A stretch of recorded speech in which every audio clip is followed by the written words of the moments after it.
뻔함을 넘어선 적반하장 19, 15위 공개합니다. 교통사고 가해자 모모의 적반하장. 2013년 4월 미국의 브루클린. 31살 남성 로버트 잭슨은 도로 주차장에 주차된 자동차 조수석에서 여자친구를 기다리고 있었습니다. 그때 일방통행인 도로에서 웬 차량 한 대가 역주행! 급기야 그 차는 마주오던 트럭을 피하려다가 잭슨이 탄 차량과 접촉사고를 내고 말았습니다. 일반 도로인데 역주행이라니까 이거는 진짜 큰 잘못이고. 그렇죠. 지금 접촉사고라고 하셨잖아요. 접촉사고인 게 정말 천만다행인 거예요. 역주행은 큰 사고 나요. 진짜. 가만히 이제 주차해놓은 차에 타고 있었던 거잖아요. 그냥 정말 자다가 날벼락 맞은 거죠. 그렇죠. 자, 그런데 말입니다.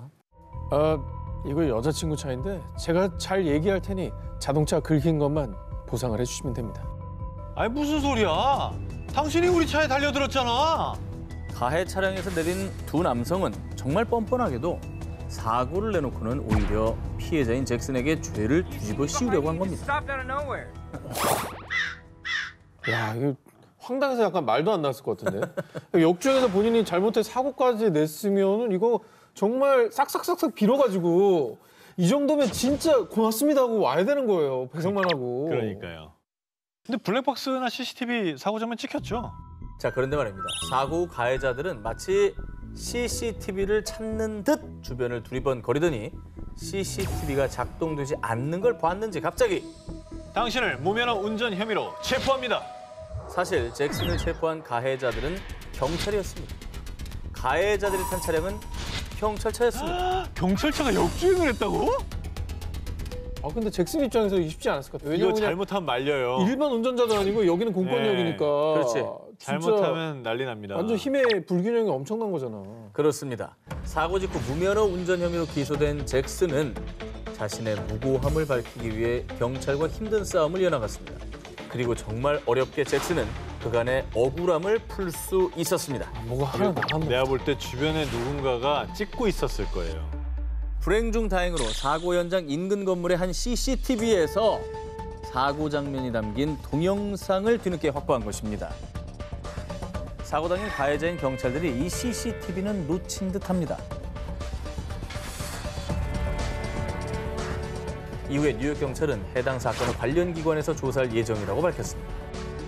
근데 지금 진짜 무서운 게 경찰에 이런 억울함을 밝혀줘야 되는 사람인데 이걸 뒤집어 씌워요? 너무 무섭다. 야, 이건 나쁜 사람들이야. 본인 인생을 망쳤네. 뻔뻔함을 넘어선 적반하장 19, 14위를 공개합니다. 폭행 사건의 숨겨진 내막. 지난 4월 미국, 중국계 이민자인 61세 남성 야오 판마는 코로나19 사태로 실직 후 거리에서 재활용품을 주우며 생계를 이어가고 있었는데요. 그런데 늦은 밤 누군가에게 폭행을 당한 야오. 결국 그는 뇌출혈과 안면 골절 등 중상을 입고 혼수 상태에 빠졌습니다. 아유, 너무 심하게 맞았다. 이게 왜 사람이 사람을 저렇게 때리고 그래요? 혹시 뭐 묻지마 폭행 이런 거 아닌가요? 폭행을 심하게 당한 누가 이렇게 한 거예요? 경찰은 사흘 뒤 야오 폭행범으로 49세 남성 제로드 파웰을 체포했는데요. 그런데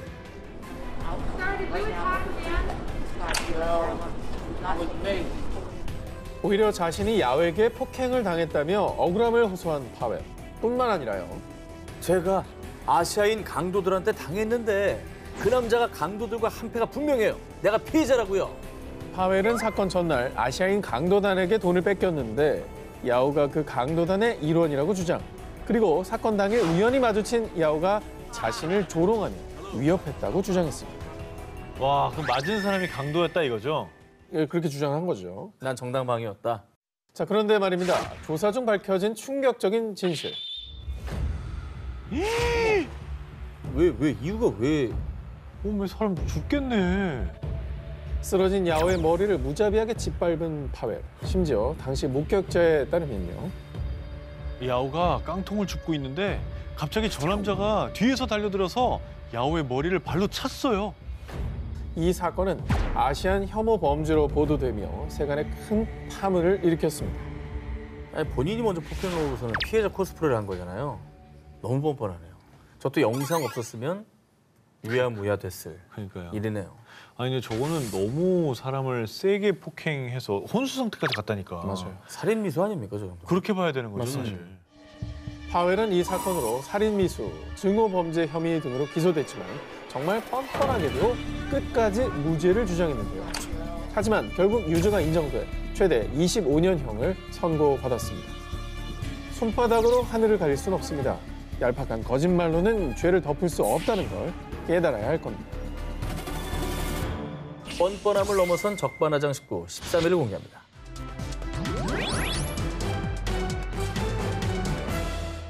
(2021년 8월) 미국 매사추세츠주 가족과 함께 장을 보고 나온 줄리는 두 남녀가 자신의 차문을 멋대로 연 모습에 대분노. 급기야 주차장에서 말다툼을 벌였는데요. 남의 차 문을 열었다고요? 근데 도둑인데 왜 말다툼을 해요? 미안하다고 그래야지. 도둑이 아니, 도망가든가. 도망가야 되는 어. 거지. 자, 그런데 사실 이들이 차 문을 열 수밖에 없었던 이유가 있었습니다. 사건 발생 약 40분 전 마트를 찾은 캔달라리아와 프렌즈는 야외 주차장에서 뜻밖의 광경을 목격했는데요. 어떡해, 이 무더위에 개가 차 안에 방치돼 있어. 아, 저거는 열어줘야지. 그렇습니다. 당시 기온은 30도에 육박하는 무더운 날씨였기 때문에 두 사람은 차 안에 있는 개가 걱정됐지만 일단 주인을 기다리기로 했습니다. 하지만 약 20분이 지나도 개의 주인은 나타나지 않았고 아유, 더워라. 한여름 무더위 속의 개는 점점 숨을 헐떡이기 시작. 이대로는 안 되겠다 싶었던 캔델라리아와 프렌즈는 강제로 차문을 개방한 뒤 개에게 물을 먹이며 주인을 기다렸습니다. 아유, 저건 고마워야 되는 거 아닌가?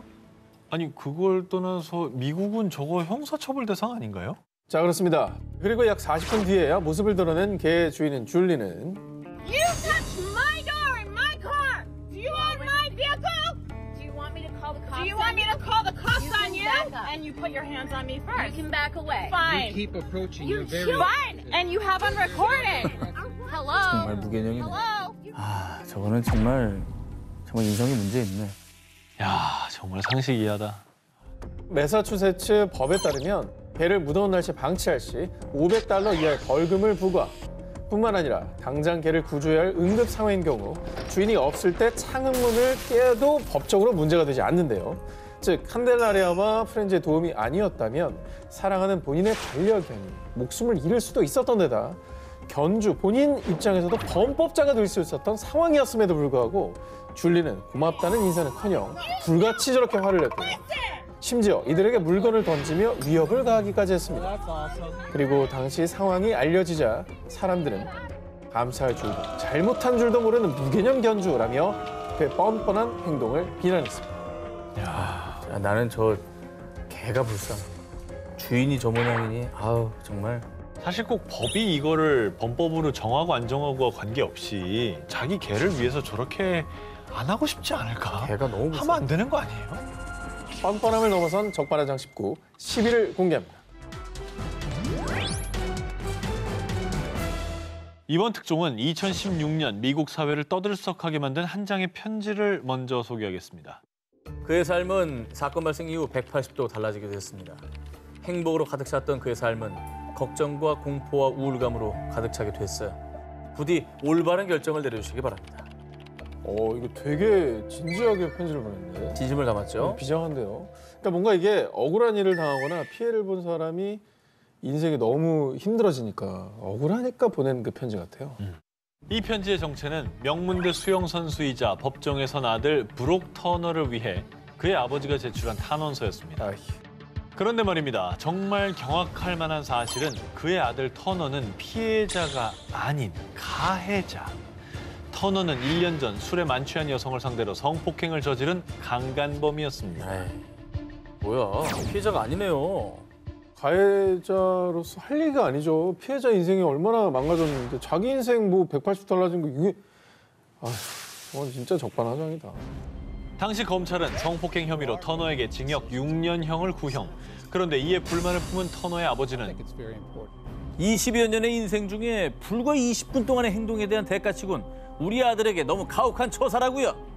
삶이란 게 그렇죠. 그 실수가 남에게 실을 수 없는 피해를 줬다면 그거는 처벌을 받아야 되는 거지. 그 시간- 20년, 20분 이게 뭐가 중요합니까? 시간이 뭐가 중요합니까? 아니 그 남은 인생 트라우마를 갖고 살 피해자를 생각한다면 저런 얘기를 어떻게 할 수 있죠? 피해자의 인생이 정말 180도 바뀔 20분이었어요, 사실은. 그렇지. 그죠? 그리고 그도 자기도 아버지면 그 사람의 부모 입장도 이해한다면 저런 얘기 절대 할 수 없거든요. 내 자식만 소중한 거죠. 그러니까. 더욱 기가 막힌 사실은 뻔뻔함 가득 담긴 이 탄원서가 정말로 받아들여졌다는 건데 터너에게 내려진 최종 판결은 고작 징역 6개월과 보호관찰 3년. 심지어 터너는 원래 형량마저도 다 채우지 않고 불과 3개월 만에 풀려나 일상으로 컴백. 또 한 번 논란의 중심에 섰습니다. 아니 사실 검찰이 구형했던 6년도 큰 처벌이 아니라고 보거든요. 죄질에 비춰봤을 때. 근데 지금 뭐 이거 제대로 6개월도 안 치우고 나왔다는 거 아니에요? 근데 그 6년도 길다고 감형 요구했고 더 빵나한 건 이게 받아들여져서 감형이 됐다는 거예요. 성범죄자인 아들을 탄원서 한 장으로 무모하게 감싸려던 아버지. 내 자식 귀한 줄 알면 남의 자식도 귀한 줄 알아야 하는 세상입니다. 뻔뻔함을 넘어선 적반하장 19, 9일 공개합니다. 살인마의 모모 예고. 2018년 1월 미국 캘리포니아 세크라멘토의 고등법원. 재판 중이던 판사는 한 남성을 향해 재판 방해하지 말고 당장 그 입 다무세요. 야, 판사가 저 정도로 화를 내요? 자, 대체 무슨 일이 있었느냐? 당시 법정에서는 피고인 루이스 바라카몬테스가 4년 전인 2014년 경찰 2명을 살해한 혐의로 재판을 받던 중이었습니다. 뭐야? 아니 살인범이고 경찰관을 2명이나 죽였으면 중범죄자인데 뭐 희생된 피해자나 유가족들은 얼마나 원통하겠어요. 법적 처벌 당연히 받는 거지만 그쵸. 인간 대 인간으로서도 사과를 해야죠. 그게 당연한 거죠. 네. 근데 당연한 게 지금 오늘 주제가 아니잖아요. 아, 그렇지. 적반하장의 주제라. 당연하지 않은 놈들만 나오는 거구나. 당시 바라카몬테스의 변호사는요. 당시 피고인은 약물로 인지 능력이 떨어진 상태였습니다. 어떻게든 형량을 줄이기 위해서 힘겹게 변호를 이어갔는데요.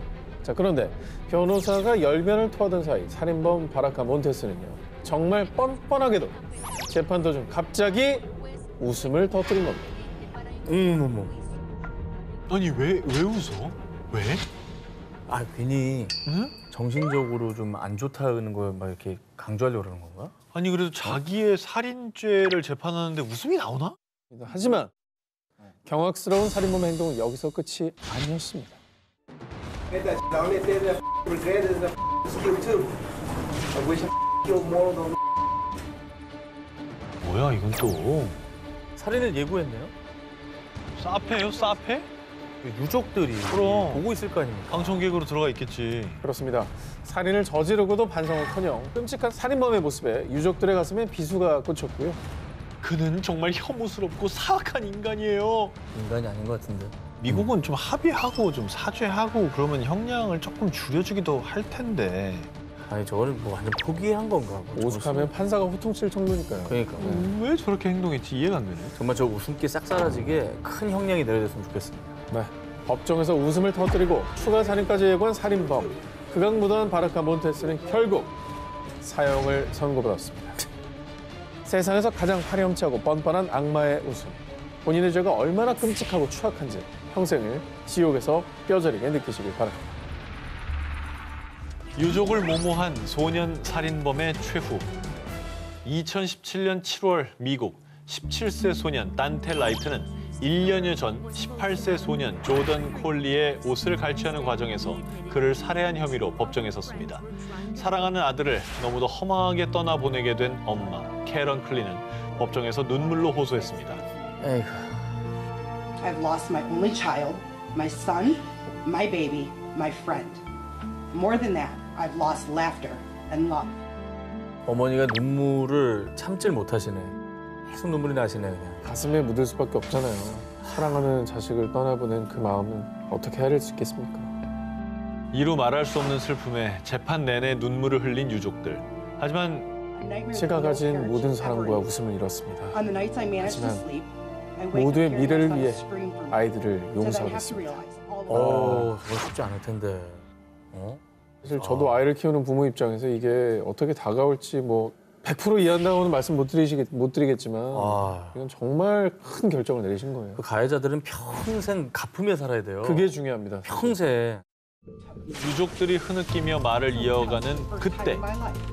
I feel hate in my heart. Here, 왜 웃어? I hope that every time you want for a jacket, you stay. 너무 저 웃음이 끔찍하고 소름 Every time 돋네. you want for shoes. you get a 처벌도 반성을 하라고 내리는 건데 그럼 이게 약간 의미가 뭐가 있나 싶어요. 무슨 의미가 있습니까 저런 선처가? 네. 오열하는 유족 앞에서 비웃음을 흘린 살인범 라이트. 심지어 그는 유족들에게요. I just want to tell y'all, I'll be home soon, or I'll be Keon. I love my family.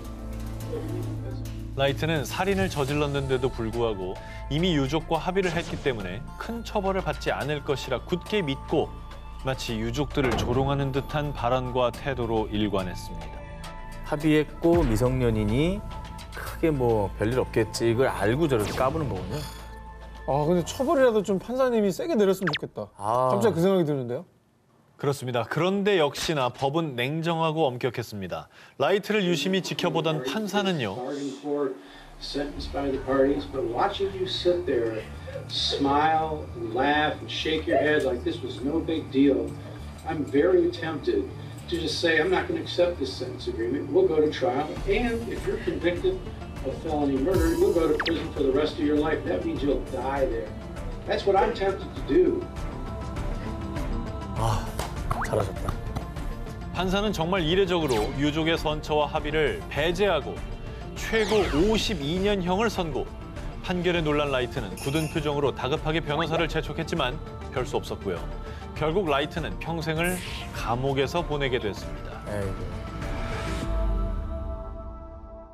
뻔뻔함을 넘어선 적반하장 19 1위 후보 헤드라인 공개해 주시기 바랍니다.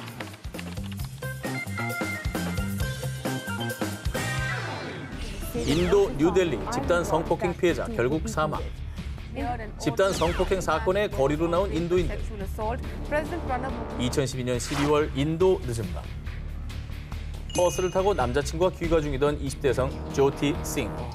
그녀는 버스 기사를 포함 승객 6명에게 잔혹하게 성폭행과 고문을 당한 뒤 안타깝게도 약 2주 만에 숨을 거두고 말았습니다. 아 이 기사 저도 예전에 봤었는데 저도 봤어요. 네. 전 세계적으로 큰 논란이 되었던 사건이죠. 사실 이해도 안 되고 너무 끔찍해가지고 한동안 좀 충격을 받았던 기억나요.